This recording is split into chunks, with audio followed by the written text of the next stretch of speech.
থাক, একদিন বেঁচে থাক, ও আমার থাক।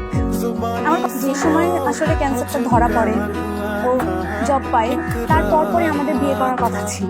ঠিক ওই সময়টাতে ও যখন আমাকে ফোন করে, ওই মুহূর্তে আমি ভাবছিলাম যে ও আমাকে বলবে যে আমরা বিয়ের ডেটটা কবে ফাইনাল করব।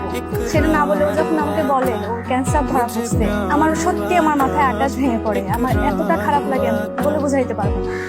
স্বাভাবিক আমি আমার বাসায় জানাই, আচ্ছা ফ্যামিলি মেম্বার তারা তো আসলে এরকম অনিশ্চিত জীবনের সাথে জড়ানো, তারা তো আসলে যাবে না। কিন্তু ওর প্রতি সিম্প্যাথি বলবো না, আমার কখনোই সিম্প্যাথি ছিল না।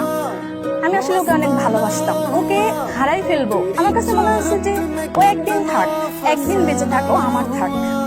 আমার কখনো মনে হয় না যে আমি অন্য কারো কাছে যাব, অন্য অন্য কোনো জায়গায় আমার স্থান হবে। মৃত্যু তো অনিশ্চিত, আমারও মৃত্যু হইতে পারে যে কোনো সময়, যে কোনো মুহূর্তে। এমনও হইতে পারে সৃষ্টিকর্তা যে আমি আগে মারা যাইতে পারি। তো এই অনিশ্চিত জীবনটা যে কারোর জন্যই সত্য।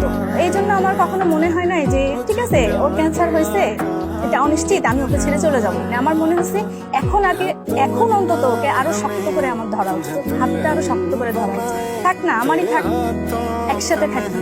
ওর কেমোথেরাপির পরে ও আমার সাথে খুবই খারাপ ব্যবহার শুরু করলো। মানে আমি যাইতাম ওর ওইখানে, ও ফোন দিয়ে বলতো আসার দরকার নাই, কেন আসতেছো। আমি বুঝতাম যে ও আসলে চাচ্ছে না যে আমি যাই, আমি ওর জীবনের সাথে ইনভলভ হই। আমাকে অনেকবার বলছে তুমি আমার জীবন থেকে চলে যাও, এখন থাইকো না আমার লাইফে, তোমার লাইফের পরবর্তীতে কি হবে বা আমি কিন্তু কি করবো আমি জানি না। তো আমি তখন ও বারবার যখন বলতো, আমি বারবার আরো বেশি করে যাইতাম। আমার কাছে মনে হয়েছে যে বলো, আমি তো জানি ও কেন বলতেছে।